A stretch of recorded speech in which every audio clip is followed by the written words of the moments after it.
नमस्कार दर्शक बंधु जदि आपण पाखे लेबर कार्ड अच्छी ताहले ये भिडियोटी प्रथम शेष पर्यंत निश्चय देखंतु कहीं ओडिशा सरकार आनिचंती अनेक गुड़िए सुविधा।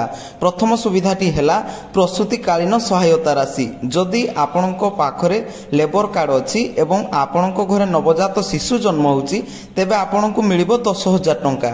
हाँ आज्ञा सरकार देबे 10,000 टंका सहायता राशि। गोटे छुआ को अर्थात दुईटी छुआ जन्म होइथिले आपण को 20,000 टंका देबे सरकार। अर्थात प्रथम छुआ को 10,000 टंका एवं द्वितीय छुआ को 10,000 टंका। एवं द्वितीय लाभटी है जदि आपण झीओ विवाह बा झीओ को बाहागर करुचंती आपण पाखरे लेबर कार्ड अच्छी तेबे आपण को एही लेबर कार्ड माध्यम रे 50,000 टंका देबे सरकार। जदि आपण पाखरे लेबर कार्ड थिबो ताहेले आपण एही लाभ पाई परिबे। सेथि पई आपण लेबर कार्ड जदि नाही तेबे निश्चय आवेदन करि नियंतु। तृतीय लाभटी है जदि आपण पिला षष्ठ किंवा सप्तम श्रेणी रे पाठ पढ़ुची तेबे आपण पिला को स्कॉलरशिप हिसाब रे दर्शक बंधु वर्ष को 2,000 टंका मिलिबो एवं आपण पिलांकु अष्टम श्रेणी रु दशम श्रेणी पर्यंत वर्ष को 2,000 टंका स्कॉलरशिप मिलिबो। लेबर कार्ड थिले जदि आपण पाखरे लेबर कार्ड अछि ताहेले एई सबु आपण पिलांकु मिलिबो।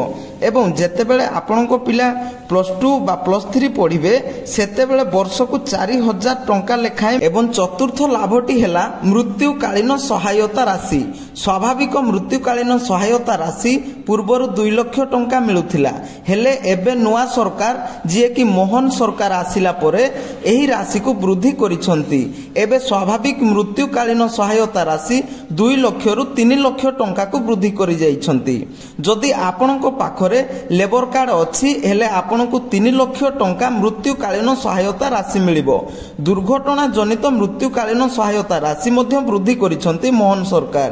पूर्वर मृत्युकालीन सहायता राशि 4 लाख टंका थिला किंतु तेबे एहा मोहन सरकार 6 लाख टंका को वृद्धि करिसंती। तो जदि आपण पाखरे लेबर कार्ड अच्छी तेबे आपण को दुर्घटना जनित सहायता राशि निमंते सरकार तरफ 6 लाख टंका मिलिबो। तो दर्शक बंधु आपण माने जदि एबे जाए लेबर कार्ड करि नाहंती तेबे तुरंत अप्लाई करि नियंतु न हेले आपण सरकारंकर एते सब सुविधा रु वंचित हेबे। तो दर्शक बंधु जदि आपण को एही इन्फॉर्मेशन टी भल लागिथिबो तेबे वीडियो को गुटिए लाइक करबा सहित चैनल को नुआ हेतिले सब्सक्राइब कर नियंतु जहा द्वारा एही भली इन्फॉर्मेशन आपण सर्वप्रथमे पाई परिबे। जय जगन्नाथ।